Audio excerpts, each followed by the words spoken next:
Bathtubs are extremely difficult to destroy. You either have to crush them or drop them, and they weigh about 160 kilos, and often there are sledgehammers used to remove them from a farm or from a house. Now, the first documentary evidence I could find of bathtubs in the Clare region was in 1996, and this was during the second episode. So I think they had already identified, they must have been noticing bathtubs in the field and decided just to work it into the thing. Other than that, I believe I'm the first person to kind of document wild bathtubs in Clare. Now, I believe that around 2011 or something, we reached peak release of cast iron bathtubs to the wild. Because bathtubs, they're intended to last for about 50 years, useful life. Bathroom remodeling tends to take place every 25 or 30 years. And that's often when the bathtubs get released to the wild. But they're still perfectly functioning for holding water. And yes, so what was originally something to be in a very private place for use by people was being released out into the wild. And it kind of followed the principle of least effort. They're very heavy and difficult to move, but they do actually move. And during my survey of these 21 tubs, within a week, I noticed that tub had moved. And then in another place, well, anyway, we'll come back to that. Anyway, it follows a long tradition of rain harvesting in Clare. We saw wells, and this is a method also used on the Aran Islands of this slopey area to harvest rainwater. A lot of the way the bathtubs are used, it's actually continued on in the way the modern cattle water troughs are designed.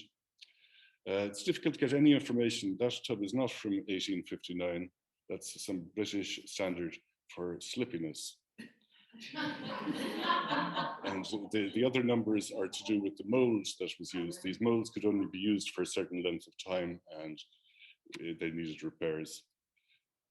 So they're quite anonymous things. It's difficult to tell where they came from.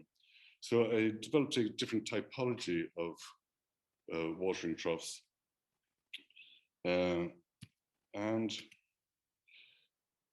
identified that there isn't a common or collective noun for bathtubs. So I thought plash would be a good word. And turns out that the sex of them is generally male, except in Ireland, and bathtubs is feminine, yes, except in Irish and Scottish Gaelic. Now, the farmyard bathtubs are not wild bathtubs. They're still part of the domestic setting. They're used for rain harvesting, but we don't consider them wild. And I often avoided photographing them because of GDPR. Then we also have the wild type bathtub, which is still well connected to the domestic setting. And the essential ballcock mechanism is there. This is a lovely old cast iron bathtub. We see the bow is slanted at the front. Now, a true freestanding wild bathtub is not connected to the domestic environment. It has probably severed any connections with previous humans and is mostly used by cattle, rarely sheep. The acrylic bathtubs can't be used, they get broken and get damaged. Now, there are also bipastoral tubs that seem to be actually traveling from one field to the other.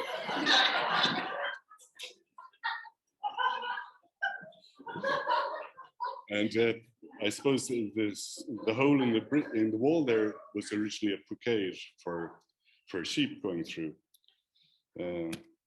Anyway, oh yes, here's the roaming tubs.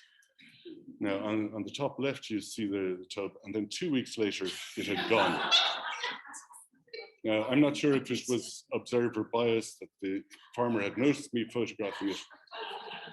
But on the bottom left, there's there had been a tub there. It had been moved 3 days previously. And on the bottom right, a tub which only arrived there 3 days ago. And the cattle were a little surprised. Now, clearly, it's just the farmer who's moving the tubs around. But I thought there were things that were stuck there that weren't moving. But from Google Earth and various other things, you can see that the tub was there one time. That's Mr. John Shannon up near us, moving a tub.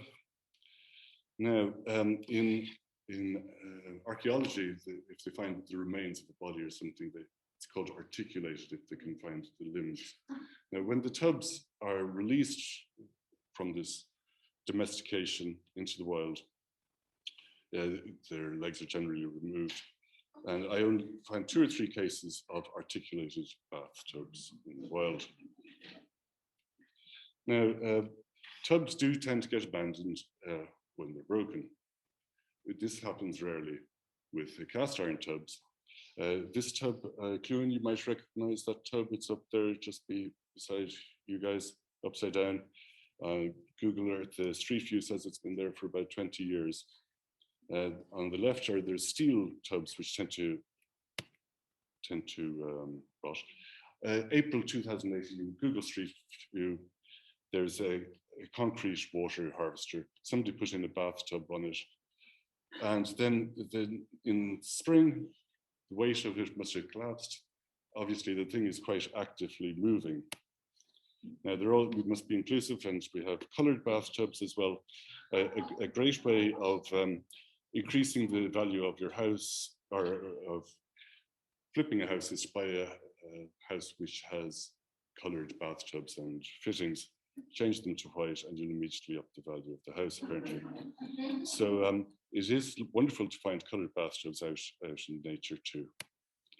Now, anyway, this all sounds very trivial, but it got into a deep philosophical thing about the commensal nature and agency of the wild tubs. They move around. It's not a symbiotic relationship. The bathtub gets absolutely no benefit out of doing this.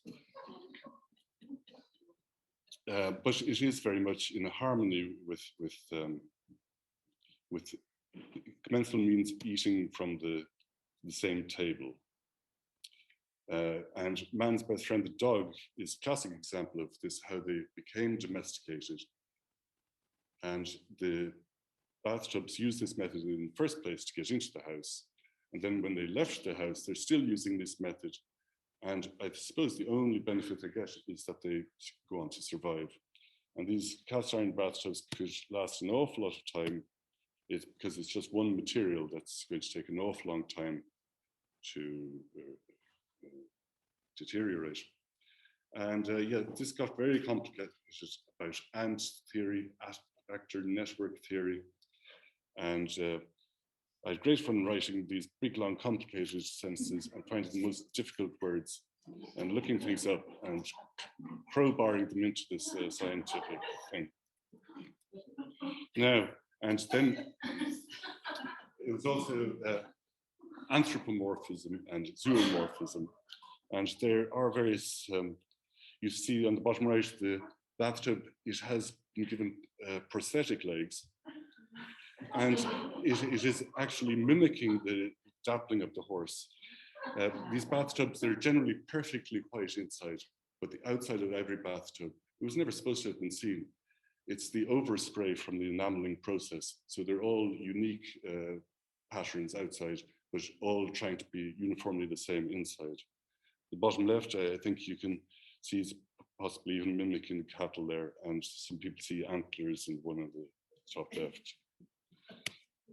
Now, so yes, wild tubs seem to hide an apparent abandonment, yielding to the command of cattle farmers, service to the cattle, and yet confident that they will survive much longer than both the farmer and the cattle. And something strange and magical happens in the abandoned state, when things abandoned and thus released from the shackles of utilitarian relations may express themselves differently, and thus weather aspects of oh yes, so this is a man that I met, and these bathtubs he used these bathtubs when he was a child with his sisters and brothers, and they came from down the house. And when they got married, his sister redid the house, so now he still has those baths. So he remembers being bathed in those by his parents. And there are generations of people who've been in the bath together. I think I'm over time now. And so it's a kind of locus of personal memory. It's an unintended monument. And thank you very much.